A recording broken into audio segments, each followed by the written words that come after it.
Bonjour, mon nom est Donald Lapointe. J'ai fait cette vidéo pour vous présenter les oiseaux du Québec et montrer comment ils sont beaux et diversifiés. Alors, j'ai débuté il y a une douzaine d'années, un peu par hasard. J'ai vu un balbuzard pêcheur plonger, attraper son poisson et aller le déguster dans un arbre près du rivage. Alors, ça a été pour moi un élément déclencheur. Pour vous, ça peut être un autre complètement différent. Et c'est à ce moment-là que plus on les remarque, plus on les trouve beaux, plus on les trouve beaux, plus on les remarque. Alors, je voudrais surtout présenter leur beauté.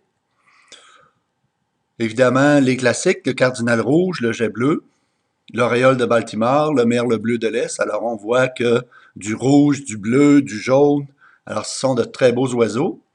Et un peu plus difficile à voir, certes, mais quand même magnifique. La grande aigrette, de plus en plus présente dans la vallée du fleuve Saint-Laurent et au sud de la vallée, évidemment. Alors, un magnifique oiseau qui n'est pas disponible seulement que dans les Everglades ou les pays chauds. Alors, on peut voir cet oiseau au Québec. La grue du Canada, lors des migrations, printemps et automne. Alors, elle est présente surtout en Abitibi et au nord-ouest du lac Saint-Jean, mais quand même un magnifique oiseau. Le hâle couronné. Alors lui, on voit aussi en migration, l'été, il monte dans les forêts du Québec. Alors, magnifique oiseau, il monte un peu sa huppe, comme ça, sa crête, pour impressionner soit une femelle ou un rival. Merci à Lise Dessert pour sa magnifique photo. Le jaseur boréal qui nous visite en hiver pour venir manger les fruits dans les arbres fruitiers, les fruits gelés. Le ciserin flammé, lui aussi on le voit uniquement en hiver. Alors un peu moins coloré, mais tellement mignon avec sa petite tache rouge et ses formes. Vraiment un très bel oiseau. Et un oiseau appelé perdrix par la plupart des gens. Son vrai nom, c'est la Gélina tupée, à cause de sa huppe ici. Et remarquez les petits cœurs sur les plumes. Moi, je trouve son plumage évidemment magnifique. Lui sert de camouflage, mais quand même est très beau à observer. Ils sont très beaux et aussi très diversifiés et la diversité même insoupçonnée par les observateurs d'oiseaux.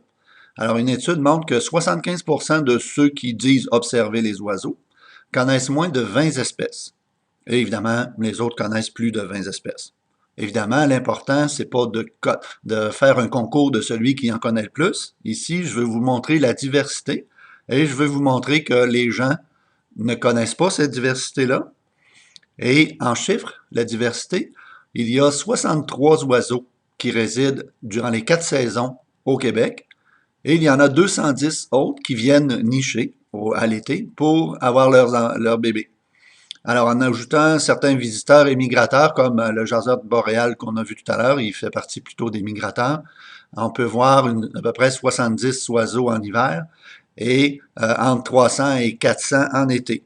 Alors, la diversité est là et c'est un peu ça qui suit dans cette vidéo. Alors, diversité avec les parulines seulement. Il y a 29 sous-espèces de parulines qui viennent nicher au Québec. Alors ici, on voit la jaune et la tigrée. Ensuite, la gorge noire et la tête cendrée. Alors on voit évidemment, leur nom dépend souvent de caractéristiques physiques. Alors la gorge noire, la tête cendrée, la croupion jaune ou la flamme marron, et puis la flamboyante et la bleue. Alors tous de magnifiques oiseaux, très petits, oui, et puis en migration, lorsque les feuilles sont pas tout à fait éclos dans les arbres, ils sont plus faciles à voir et les mâles sont colorés avec leur plumage nuptial, ce qui fait que c'est vraiment de très beaux oiseaux aussi, tout en étant un exemple de diversité. Les bruants, il y a 15 sous-espèces de bruants au Québec. Alors à gauche, le familier, à droite, le gorge blanche, la couronne blanche, le hudsonien. Alors ici, ces deux, on les voit un peu plus. Lui, lors des migrations, il monte dans les forêts. Et celui à droite, il niche dans l'Arctique, l'été, oui. Et il vient nous visiter en hiver. Alors, très bel oiseau aussi, quand même un peu plus coloré avec le mandibule inférieur, pas de la même couleur que celui supérieur. C'est vraiment de très beaux oiseaux. Tout petit aussi. Le bruant chanteur, le bruant des prés. Alors, le chanteur, évidemment, il chante tout le temps, il porte bien son nom, puis le des prés, ben, souvent aperçu dans les campagnes. Il y a 9 sous-espèces de pics. Alors, le pic à tête rouge, très difficile à voir, c'est une des espèces les plus en disparition, menacées de disparition au Canada. Et le pic flamboyant, je voulais montrer ses ailes, le dessous de ses ailes jaunes. Évidemment, lorsqu'il vole avec le dessous de sa queue, c'est effectivement flamboyant. Le pic maculé et le pic à dos noir. Alors, comme son cousin, le pic à dos rayé, qu'on ne voit pas ici, là, mais lui, il ressemble beaucoup. Alors, ici, on voit une tache jaune pour le mâle, tandis qu'habituellement, les pics ont des taches rouges sur la tête. Toujours pour illustrer la diversité, les chouettes ou les hiboux. Alors, il y a 9 sous-espèces. Alors, la chouette épervière, la chouette rayée. L'effraie des clochers. Tout à l'heure, je disais qu'il y avait des visiteurs qui n'étaient pas résidents ou qui nichaient pas nécessairement automatiquement au Québec. Alors, il en fait partie des visiteurs, l'effraie des clochers à gauche. Et à droite, la petite nectale. Bon, il faut faire attention aux photos, là. Ici, la petite nectale est beaucoup plus petite, c'est que la photo a été prise de très près. Les deux photos-là ont été prises au centre de réhabilitation des oiseaux de proie à Saint-Hyacinthe. Au niveau de la diversité, il y a même un vautour au Québec. On l'appelle l'urubu à tête rouge. Alors, on voit bien qu'il n'a pas de plumes sur la tête dans la photo amortise, le signe caractéristique des vautours. Alors, on peut le voir voler comme ça en été, dans les courants d'air chaud. Il peut être 1 heure ou deux sans voler ou débattre des ailes. Et puis, il se laisse porter jusqu'à ce qu'il trouve un animal mort sur le bord des autoroutes. On a même des pingouins. Alors, le guillemot marmette à l'arrière et le macareux moine qu'on peut voir aux îles Mingan. Alors, merci à Joseph Simard pour sa magnifique photo. Alors, le macareux a un surnom, c'est-à-dire le perroquet des mers, à cause de son gros bec coloré. Alors, il est vraiment magnifique. Alors, on a aussi des pingouins. Diversité de taille. Alors, ici, on voit la mésange à tête brune qui peut se percher uniquement avec une brindille et non pas toute la branche du conifère qu'on voit ici. Alors, seulement la brindille peut le porter. Et la grue du Canada pèse 4,8 kg et mesure 1,17 m d'envergure. Alors, c'est quand même très varié comme taille. Ensuite, l'alimentation. Alors, il y a les végétariens, comme on peut dire. Le colibri se nourrit de nectar et il y a certains oiseaux, dont le jaseur boréal ici qu'on voit, qui se nourrissent de fruits. Alors, lorsque les bébés, pour nourrir les oisillons, habituellement les oiseaux vont donner des insectes, mais une fois matures, il y en a qui deviennent frugivores ou seulement juste avec la sève pour le colibri, ou certains vont rester avec une alimentation soit d'insectes ou un peu plus variée, comme le grand héron qui va manger des poissons et des grenouilles. Diversité de formes. Alors, on voit des oiseaux avec des grandes pattes et des grands becs. Ici, on a un petit et un grand chevalier. Ce sont deux espèces différentes, mais très semblables au niveau de la forme. Aussi, la bécassine de Wilson, un très long bec et des petites pattes. Alors, c'est vraiment diversifié. On a même le seul endroit au monde qui aurait un oiseau dont les mandibules ne sont pas parallèles. Alors, on voit que le bec, les deux extrémités ne se touchent pas. C'est pour qu'il aille chercher les graines dans les cocottes des conifères. Alors, un peu moins beau que d'autres, certes, mais quand même très particulier au niveau de son bec. On a une diversité de mœurs. Ici, on voit des oiseaux qui sont monogames, c'est-à-dire qu'ils font un couple jusqu'au décès d'un des deux. Alors, le pigargue à tête blanche, le cardinal rouge. Et il y a des oiseaux qui ne font pas nécessairement de couple. On appelle leur habitude parasitisme de nicher. Alors, la femelle vachée à tête brune va aller pondre son œuf, ou un œuf, dans le nid d'une paruline, d'un bruant, d'un étourneau, d'un carouge, d'une quiscale, et elle s'en va. Alors, elle ne verra jamais ses oisillons, et ils n'ont pas besoin de faire de nid.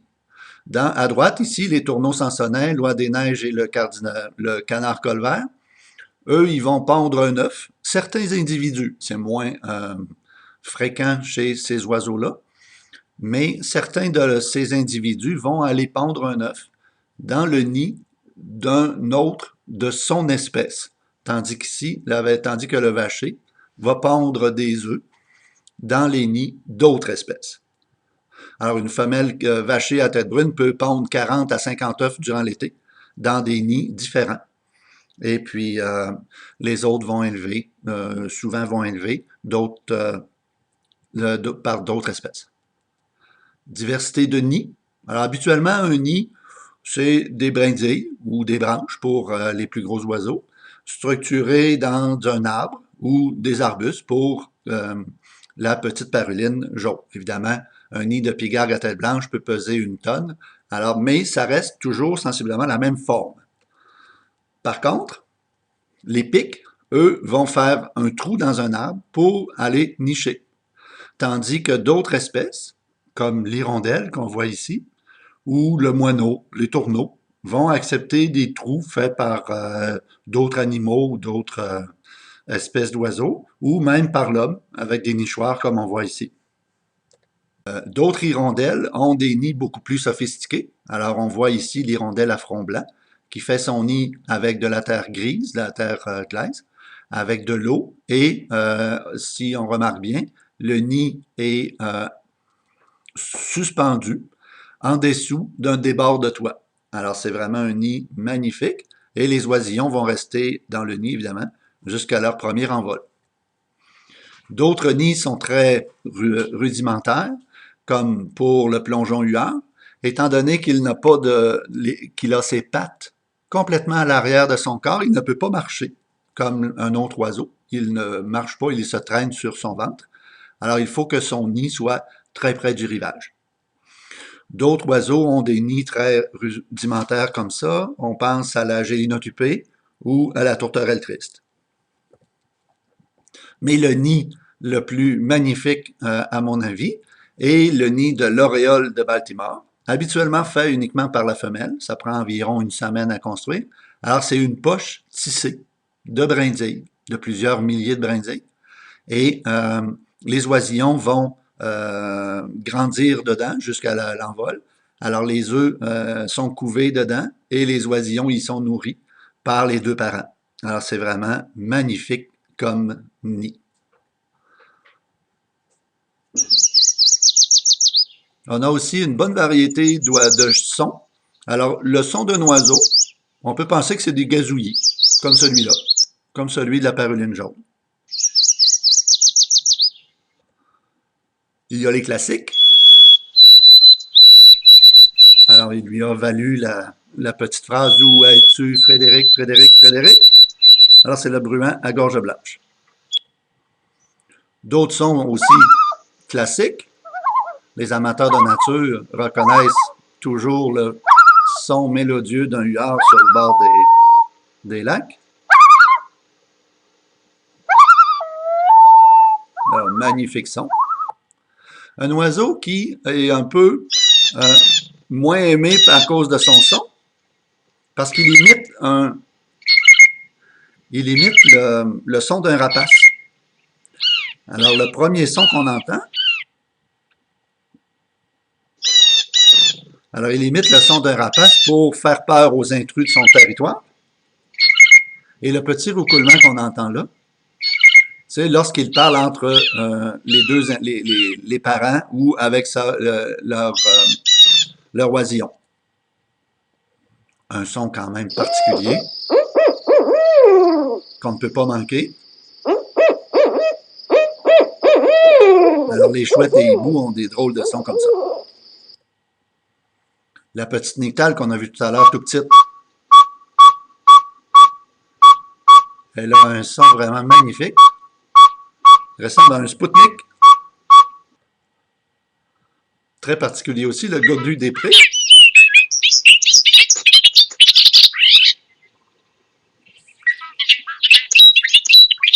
Alors, il est souvent en groupe dans les champs. Et puis, comme il verbalise beaucoup, on l'entend très souvent. Alors, vraiment, un son que j'aime beaucoup. Un son qui pourrait faire pour une belle sonnerie de cellulaire aujourd'hui. Alors, un peu techno. C'est magnifique. Les sons un peu plus bizarres maintenant.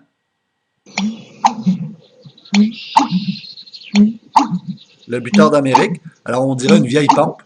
C'est la famille des hérons. Alors, pas très gros comme oiseau, mais on le reconnaît très facilement par son son. Parce qu'il est difficile à voir dans les quenouilles, il est très souvent caché. Mais on l'entend souvent. Un tout petit oiseau, un petit oiseau aquatique, ce n'est pas un canard, c'est la moitié de la taille d'un canard d'ailleurs. Alors le matin, lorsqu'on entend beaucoup l'écho et qu'on entend ce petit oiseau nous faire un son comme ça, c'est vraiment magnifique. Ensuite, un oiseau qui n'a pas de son.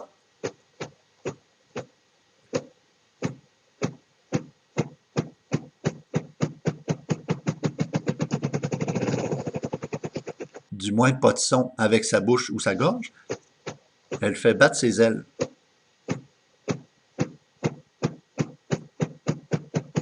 On appelle ça tambouriner pour appeler un compagnon. Alors c'est un son quand même particulier qui est fait uniquement avec ses ailes en se tapant, en battant des ailes pour attirer un compagnon. Alors il y a non seulement leur beauté et leur diversité, mais les oiseaux ont certains impacts sur nous. Évidemment, une image vaut mille mots. Léonard de Vinci n'aurait jamais été inspiré sans avoir vu les oiseaux.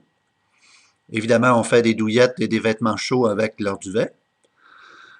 Les oiseaux végétariens butinent d'arbre en arbre et puis ça aide à polliniser les fleurs. Et les oiseaux frugivores aident à disperser les graines dans leur excrément pour aider la flore à être diversifiée et s'étendre. Les oiseaux plutôt omnivores ou insectivores vont régulariser évidemment le nombre d'insectes ou de vermines. Alors, la chouette épervière ici, elle avait attrapé des souris sauvages lorsque je l'ai vue. Je ne donne pas de souris aux oiseaux pour faire mes photos. Alors, c'est une souris sauvage. D'autres impacts avec d'autres animaux.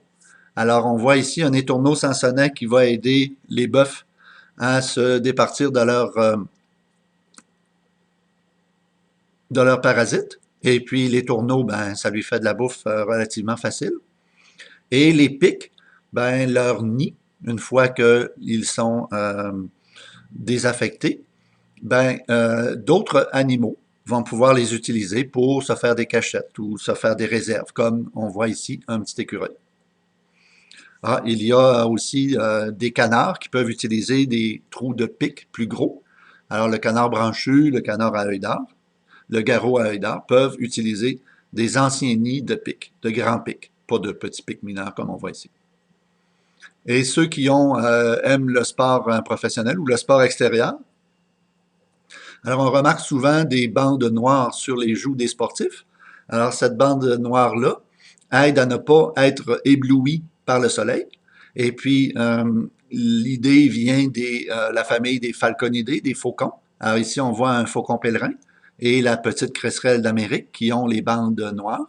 Il y a aussi le faucon émerillon, mais qui n'est pas illustré ici, qui ont ces bandes noires. Alors les bandes noires sur les joues des sportifs, ça nous vient l'idée des oiseaux.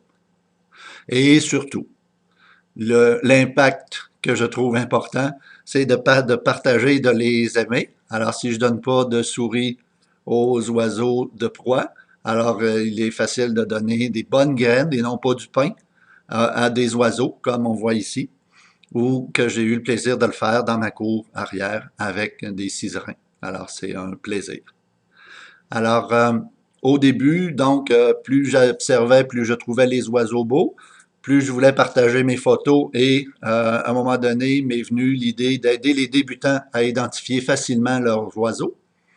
Alors, vous pouvez voir mon site qui est à l'adresse oiseauxparlacouleur.com qui permet d'identifier facilement vos oiseaux à l'aide d'une ou de plusieurs couleurs que vous observez sur leur plumage. Alors, je vous remercie. J'espère que cette vidéo vous donne le goût d'apprécier davantage les oiseaux et de les observer. Et surtout, de les respecter, de ne pas aller trop près dans les nids, de ne pas donner de pain à des canards ou à d'autres oiseaux, de leur donner des graines et de les apprécier. Alors, merci. Bonne observation.